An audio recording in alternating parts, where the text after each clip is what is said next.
বাংলাদেশের রাজনীতি নিয়ে ভারত ক্রমশ অধৈর্য হয়ে পড়েছে। ইন জেনারেল ভারতের যে চাণক্য নীতি, এই চাণক্য নীতির একটা প্রধান বৈশিষ্ট্য হলো খুব ধীর এবং স্থির। বাংলাদেশ নিয়ে আমরা সবাই জানি যে ভারতের একটা ডক্টরিন রয়েছে, যেটিকে সবাই নেহরু ডক্টরিন হিসেবে জানেন। আমার ভিডিওতে একাধিকবার আমি নেহরু ডক্টরিন সম্পর্কে আলোচনা করেছি, সেটা নিয়ে আমি আবার বলছি।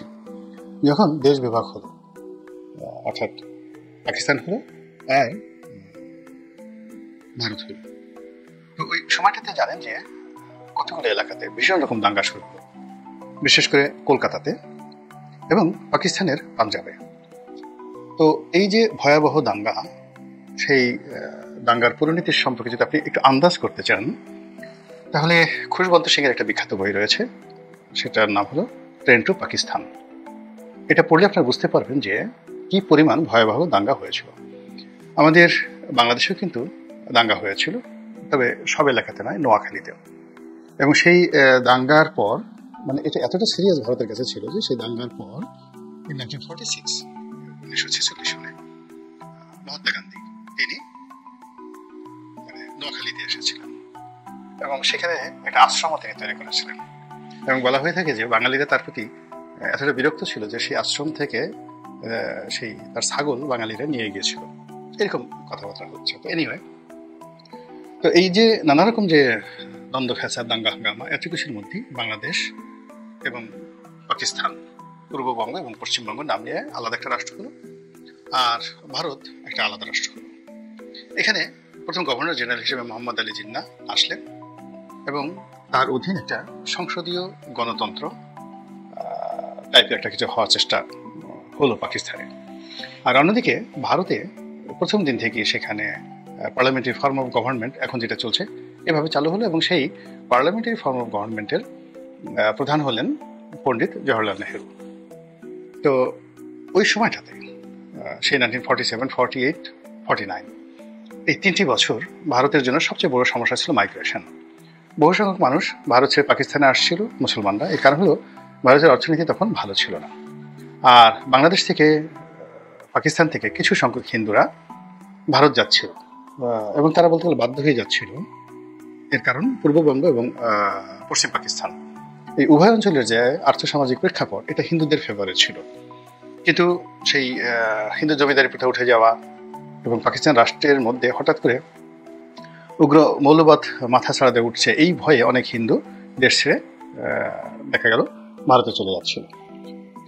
পাকিস্তান থেকে যে সকল হিন্দুরা, ইভেন শিখ যারা আছেন, অন্য ধর্মাবলম্বী, মুসলমান ছাড়া, তারা ভারতে যেভাবে যেতে চাচ্ছিল, তাদেরকে নেওয়ার জন্য ভারত সরকারের একটা বিরাট বাজেট ছিল এবং বর্ডার একদম উন্মুক্ত ছিল, এবং তাদেরকে সেই প্রত্যাগত পাকিস্তান থেকে যারা ভারতে যেতে চায় তাদেরকে রিসিভ করার জন্য ভারতের কর্মকর্তারা উন্মুখ হয়ে পড়ে থাকতো।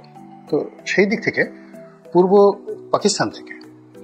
পাকিস্তান থেকে যারা যাচ্ছিল তারা ঠিক এই ওয়ার্ম রিসেপশনটা পায়নি, হিন্দুরাও পায়নি, এমনকি যে সকল মুসলমানরা খুব অল্প পরিমাণ যাওয়ার চেষ্টা করেছিল তারাও সেই রিসেপশনটা পায়নি। অধিকাংশ সীমান্ত প্রায় বন্ধ করে রাখা হয়েছিল যাতে সহজে বাঙালিরা যেতে পারে। তো এই বিষয়টা নিয়ে যখন পণ্ডিত জওহরলাল নেহরুকে জিজ্ঞাসা করা হলো, তিনি তখন বললেন যে বাংলাদেশের যে জন্মটা, এটা হয়েছে একটা বাই অ্যাক্সিডেন্ট, এটা হওয়ার কথা না, এটা ভারতের অংশ ছিল, আগামীতে ভারতের অংশ হবে। ফলে ওখান থেকে যারা আসছে তাদের আসার দরকার নেই, আমরা আর কিছুদিন পরে যখন ওটা ভারতের অংশ হয়ে যাবে তখন তো তারা ওই দেশেই থাকতে পারবে ওদের মতো করে, কাজেই এখানে এই মাইগ্রেশনটা আমি আসলে অ্যালাউ করবো না। তো এই যে তার যে মন মানসিকতা, এই মন মানসিকতার উপর ভিত্তি করে যে একটা ডক্ট্রিন তৈরি হয়েছিল, সেটাকে বলা হয় নেহরু ডক্ট্রিন। এবং যখনই নেহরু ডক্ট্রিন হয়েছিল ঠিক একই সময় কিন্তু বার্মা অ্যাক্ট, এই যে মায়ানমার অঞ্চলে যে আমেরিকার আধিপত্য, এটাও কিন্তু ওই সমসাময়িক, অর্থাৎ বলা হয়ে থাকে যে নেহরু ডক্ট্রিনের সময়কাল 1953 সাল, আর বার্মা অ্যাক্টেরও সময়কাল 1953 সাল, একই সঙ্গে কিন্তু দুটো জিনিস হয়েছে।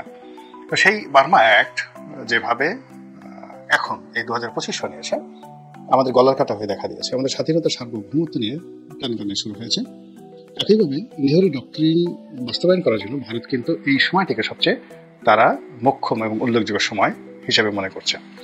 আমরা 1971 সনে মহান মুক্তিযুদ্ধে ভারতের অবদান অবশ্যই অস্বীকার করি না, কিন্তু তার সঙ্গে সঙ্গে আমাদের কতগুলো ভয়, দুটো মেজর ভয়। একটা হলো হায়দ্রাবাদে যে ঘটনা ভারত ঘটিয়েছে, আর সিকিমে যে ঘটনা ঘটেছে। এই দুটো প্রদেশ বা রাজ্য, দেশীয় রাজ্য তারা যেভাবে দখল করে নিয়েছে, এটা আমাদের জন্য আতঙ্ক। অন্যদিকে কেন্দ্রীয় সরকার যেভাবে কাশ্মীরের উপর জুলুম অত্যাচার করে মুসলমানদের উপর, যেভাবে আসামের মুসলমানদের উপর যেভাবে জুলুম অত্যাচার করে, সেদিক থেকে আমরা বাংলাদেশে যারা আছি আমাদের জন্য ভারত সবসময় একটা মানসিক যন্ত্রণা তৈরি করে রেখেছে। ফলে এই বাংলাদেশে সেই 1947 থেকে এখন অবধি ভারত বিরোধী একটা মনোভাব কিন্তু সবসময় ছিল।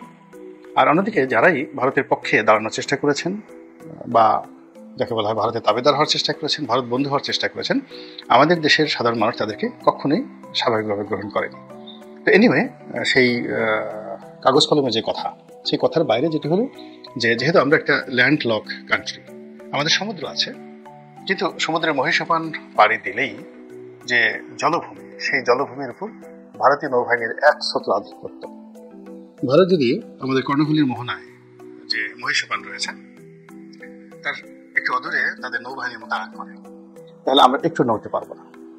আবার অন্যদিকে নাফ নদীর যে অংশটি গিয়ে বঙ্গোপসাগরে মিশেছে, কক্সবাজার থেকে শুরু করে সেই টেকনাফ যে অঞ্চলের সঙ্গে মায়ানমারের সীমান্ত রয়েছে, সেখানে মায়ানমার আর্মি, মায়ানমার নেভি তারা যদি সেখানে শক্তি প্রয়োগ করে, আমরা এখন সেটা মোকাবেলা করার মতো অবস্থায় আছে কিনা এটা বাংলাদেশ নেভি বলতে পারবে। কিন্তু নেভির বাইরে গিয়ে যদি এয়ার ফোর্স বলেন, তারপরে মিলিটারি ফোর্স যেটাকে আমরা স্থলবাহিনী বলি, আমরা এখন মায়ানমারের চাইতে অনেক অনেক পিছিয়ে আছি। তাহলে চিন্তা করুন যে সমুদ্রে একদিকে মায়ানমার, একদিকে ভারত, এটা বাদ দিলে আমাদের চারিদিকে যে মানে দেশগুলো রয়েছে, সেই দেশ মায়ানমার বলেন, আরাকান আর্মি বলেন, ভারত বলেন, সব মিলিয়ে it's a land lock country. তো ভূমি দ্বারা আমাদেরকে একেবারে তালা চাবি দিয়ে আটকে রাখা হয়েছে, এবং যার একটা বিরাট অংশ, সম্ভবত 98% আমাদের সীমান্ত ভারতের সঙ্গে। তো সেই ভারতের সেই সীমান্তে থাকার কারণে আমাদের মধ্যে আতঙ্ক, ভয়, আবার ভারতের যে দাদাগারি, এটা আমাদেরকে মেনে নিতে হয়েছে।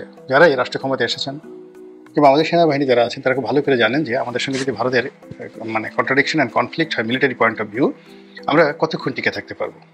এটা আপনি আমি না বুঝলে, আমরা অনেকে জিহাদ করতে চাই, অনেকে যুদ্ধ করতে চাই, কিন্তু আমাদের সেনাবাহিনী তারা খুব ভালো করে জানে যে এই মুহূর্তে ভারতের সঙ্গে বা মায়ানমারের সঙ্গে যদি আমাদের সত্যিকার যুদ্ধ লাগে, তাহলে আমরা কয় ঘন্টা, কয় দিন, কয় বছর টিকতে পারবো।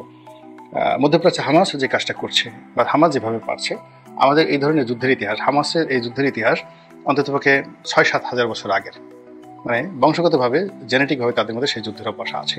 হুতিরা যুদ্ধ করছে, তাদের একই অবস্থা। সেই ইয়ামেনের হাদ্রামাউত থেকে শুরু করে সিরিয়া, সেই সিরিয়ার বনু মামালিক, তারপরে আপনার এখানে জেরুজালেম, তারপরে নবলুস,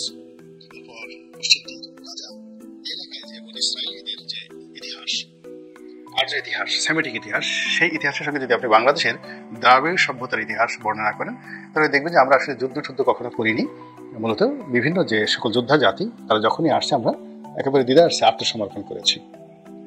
কেবলই মাত্র 1971 সনে আমরা যুদ্ধ করেছি, এর বাইরে আমরা আসলে যুদ্ধ করিনি। তো এই ইতিহাস আপনাকে জানতে হবে। তো সেই ইতিহাসের কারণে কি হচ্ছে, ভারত সম্পর্কে আমাদের ভীতি সেই 1947 থেকে আজ অবধি প্রবলভাবে তাড়া করছে, এবং এরই মধ্যে 2009 থেকে একেবারে 2025 পর্যন্ত ভারতের যে আধিপত্যবাদ, যখন আওয়ামী লীগের ক্ষমতা ছিল, এটি রীতিমতো এস্টাবলিশড হয়ে গিয়েছিল। এটি নিয়ে বলার কিছু ছিল না, চিন্তা করার কোনো বিকল্প ছিল না। আমরা যেটা মনে করতাম যে এখন আওয়ামী লীগ মানে ভারত, এবং ভারত এখানে যাইছে তাই করতে পারছে, নরেন্দ্র মোদী যেভাবে ইচ্ছে সেভাবে আসতে পারছেন, যেতে পারছেন, এবং সেটা তারা করেছেন। বাংলাদেশের সঙ্গে তাদের যে 2009 থেকে 25 পর্যন্ত যে সকল বাণিজ্যিক চুক্তি হয়েছে, সামরিক চুক্তি হয়েছে, যে সকল অর্থনৈতিক কৌশলগত চুক্তি হয়েছে, তো সেইগুলো মানে ভারতের জন্য, অর্থনীতির জন্য, ওই দেশটির জন্য একটা ম্যাগনা কার্টা। ভারতের 7 সিস্টার্সকে নিয়ে, তিব্বত নিয়ে, কিংবা সিকিমের যে অংশটি নিয়ে চীনের সঙ্গে ভারতের বিরোধ রয়েছে, সেই ক্ষেত্রে ভারতের 1 নম্বর মাথা ব্যথা হলো বাংলাদেশের এই ভূখণ্ড।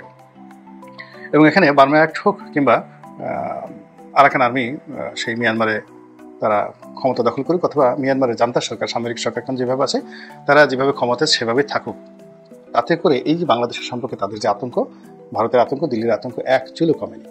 ফলে কৌশলগত কারণে বাংলাদেশকে নিয়ে যেমন তারা খুব চিন্তিত, আর এখানে এই কৌশলগত কারণেই ভারত আওয়ামী লীগকে তাদের 1 নম্বর জানি, মানে হৃদয়ের, পরাণের, কলিজার যে বন্ধু, সেই বন্ধু হিসেবে তারা গ্রহণ করেছেন। মাঝে মধ্যে আওয়ামী লীগের সঙ্গে বঙ্গবন্ধুর জমানা থেকে বারবার ভুল বোঝাবুঝি হয়েছে। 1996 সনেও হয়েছে। শেখ হাসিনার কে তারাই মনে করেছিল যে যেভাবে তারা শেখ হাসিনাকে চালাতে চাচ্ছিলেন 96 থেকে 2001, শেখ হাসিনা আসলে ওইভাবে চলতে চাননি। ফলে 2001 সনে ঠিক গণতান্ত্রিক পদ্ধতিতে ক্ষমতার পালাবর্তন হয় এবং সেখানে শেখ হাসিনা তো মুখে কোনো কিছু আটকায় না, তিনি পার্লামেন্টে উঠে বলে দিলেন যে আমার কাছে এভাবে গ্যাস চেয়েছিল। তো সেই গ্যাস পরবর্তীতে আমরা দেখলাম যে 2001 সনে টাটা স্টিল কোম্পানিকে বাংলাদেশে গ্যাস দেওয়ার জন্য, জমি দেওয়ার জন্য সেই বিশাল তোড়জোড় হলো, কিন্তু শত চেষ্টা করে সেই জিনিসটা তখন আসলে আওয়ামী লীগ করতে দেয়নি। তো এই কারণে ভারত আসলে আওয়ামী লীগকে ওই মুহূর্তে বিশ্বাস করতে পারেনি। কিন্তু পরবর্তীতে 111 পরে যে পরিবেশ পরিস্থিতি তৈরি হলো বা 2001 থেকে 2006 সনে বিএনপি জমানাতে ভারত যে হিসাবপত্রগুলো তাতে দেখলো যে 96 থেকে 2001 পর্যন্ত শেখ হাসিনা একটু এদিক ওদিক করলেও আওয়ামী লীগ তাদের জন্য নিরাপদ ছিল। আর 2001 সন থেকে 2006 সনে বিএনপি তাদের ব্যাপারে অনেক লিবারেল ছিল, কিন্তু শেষমেশ বিএনপি আসলে তাদেরকে কিছুই দিতে পারেনি। জনগণকে ব্যাগে রেখে অতিরিক্ত যে জঙ্গিবাদ চালু হয়েছে, অতিরিক্ত যে বাংলা ভাই, আনসারুল্লাহ বাংলা টিম, শায়েখ আব্দুর রহমান, এই নামগুলো যখন তৈরি হয়ে গেছে, এটি ভারতের জন্য একটা রীতিমতো যাকে বলা হয় মৃত্যু ঝুঁকি। এর কারণ হলো আমাদের যে 7 সিস্টার, সেই 7 সিস্টার্সকে কেন্দ্র করে বিশাল মুসলিম জনগোষ্ঠী বসবাস করে। ফলে বাংলাদেশে যদি একটা মুসলিম উগ্রবাদী সংগঠন ক্ষমতায় থাকে বা এখানে যদি অনেকগুলো লস্করে তৈয়বার মতো শক্তিশালী ইসলামী সংগঠনগুলো তৈরি হয়ে যায়, তাহলে ভারত তার অখণ্ডতা বজায় রাখতে পারবে না। এই 7 সিস্টার্সে গন্ডগোল লাগবে। ত্রিপুরা, আসাম, মেঘালয়, পশ্চিমবঙ্গ, এই এলাকাগুলো ভীষণ রকম অস্থির হয়ে যাবে। ফলে কি হলো, সেই 111 সময় থেকে 111 ঘটিয়েছে ভারত, এবং 111 সময় থেকেই আওয়ামী লীগকে তারা আবার পুনরায় বেছে নেয়। আবার এই যে 2023-24 থেকে আওয়ামী লীগের সঙ্গে তাদের দূরত্ব তৈরি হয়ে যায় মূলত চীনকে কেন্দ্র করে। শেখ হাসিনা প্রাণান্ত চেষ্টা করেছেন ভারতের বলয় থেকে বের হয়ে আলাদা স্বতন্ত্র বজায় রাখার জন্য, সেটা পারেননি। অন্যদিকে ভারতও তাকে একটা শিক্ষা দেওয়ার জন্য এই যে আমেরিকার যে ডিপ স্টেট পলিসি, এই ডিপ স্টেট পলিসির সময় তারা চোখ বুজে থেকেছে। তো এখন আওয়ামী লীগের সঙ্গে ভারতের যে ভুল বোঝাবুঝি, এটা দূর হয়ে গেছে।